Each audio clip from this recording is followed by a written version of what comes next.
ராமன் தன் மனைவியை சந்தேகித்து தீயில் இறங்க பணிக்கிறான். இறங்கி தான் பத்தினி என்பதை சொல்கிறாள். அதற்கு பிறகு கூட ஊராரின் சந்தேகத்தை காரணங்காட்டி கர்ப்பிணியான தன் மனைவியை வனத்தில் தள்ளுகிறார் கணவன். அங்கேயே குழந்தைகள் பெற்று வனத்திலேயே வாழ்கிறாள். 2 குழந்தைகள் வளர்ந்து ஊர் திரும்பியதும் மடிகிறாள். இது இராமாயணம். ஓர் அழகிய இளமங்கை, அவளுக்கு முதிர்ந்த கணவன். மனமுவந்து வாழ்கிறாள். ஒரு கட்டத்தில் கணவன் குஷ்டரோகி ஆகிறான். அதன் பிறகும் அவளுக்கு வெறுப்பு ஏற்படவில்லை. பண்ணாத குசும்பெல்லாம் அக்கிழடு செய்தும் அவனை ஆராதிக்கிறாள். ஒரு கட்டத்தில் தாசியை பார்த்து நான் இவளோடு கூட வேண்டும் என்கிறான். அதற்கும் அவள் இசைகிறாள்.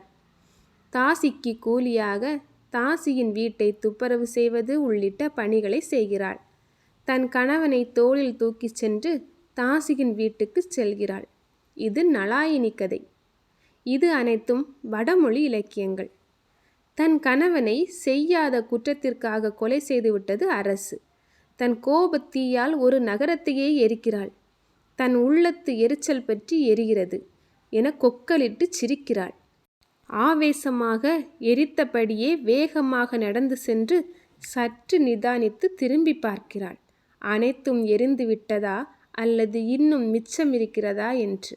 இது சிலப்பதிகாரம். அவள் ஓர் பேரழகி. அவள் அழகில் கவரப்பட்டு ஓர் இளவரசன் தன் காதலை அவளிடம் கூறுகிறான். அவள் வலக்கையில் வாங்கி இடக்கையில் தூர வீசிவிட்டு சலனமற்று நடக்கிறாள். இளவரசனும் ஆசிட் வீசவில்லை, ஆபாசமாக மிரட்டவில்லை. அவள் உணர்வுக்கு மதிப்பளித்து சென்று விடுகிறான். இது மணிமேகலை. அவள் கணவன் அவளை கொல்வதற்காக திட்டமிட்டு மலை உச்சிக்கு அழைத்து செல்கிறான். அவளும் விபரமறியாது கூடவே செல்கிறாள். மலை உச்சியை எட்டியதும் தான் தெரிகிறது இவன் தன்னை கொலை செய்ய அழைத்து வந்திருக்கிறான் என்று. யோசிக்கிறாள். இறுதியாக கணவனிடம் பேசுகிறாள். நீ என்னை கொல்லதானே அழைத்து வந்திருக்கிறாய். நான் மடிவது பற்றி எந்த கவலையும் இல்லை. ஒரே ஒரு வேண்டுகோள்தான். என் கணவர் நீங்கள். உங்களை 3 முறை சுற்றி வந்து காலில் விழுந்து ஆசி வாங்கினால் மோட்சம் செல்லும் பாக்கியம் கிட்டும் எனக்கு என்றாள். அட, அதனால் என்ன, தாராளமாக சுற்றி வா என்று கணவனும் சொல்ல சுற்றுகிறாள். முதல் சுற்று, 2ஆம் சுற்று, 3ஆம் சுற்றில் தன் கணவனை மலையிலிருந்து கீழே தள்ளிவிட்டு கொள்கிறாள். இது குண்டலகேசி. இவை அனைத்தும் தமிழ் இலக்கியங்கள். ஒரு ஆண் என்ன செய்தாலும் அவனுக்கு சேவகம் செய்வதொன்றே பெண்ணின் பணி என்பதினை சொன்னதுதான் வடமொழி இலக்கியங்கள். அவன் ஆணோ கணவனோ அரசனோ ஆண்டவனோ அநீதி என்றால் அறம் தவறினால் அடங்காதே, அவனை எதிர்த்து போராடு என்பதை போதிப்பதுதான் தமிழ் இலக்கியங்கள்.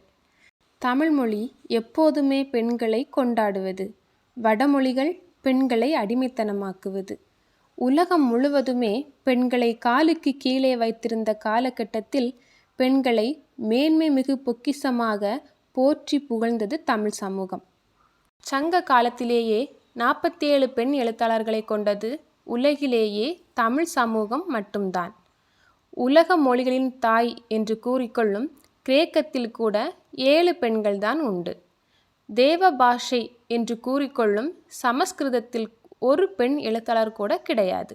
ஏன், சமஸ்கிருதத்தை வாசிக்கவோ பேசவோ கூட பெண்களுக்கு உரிமை கிடையாது.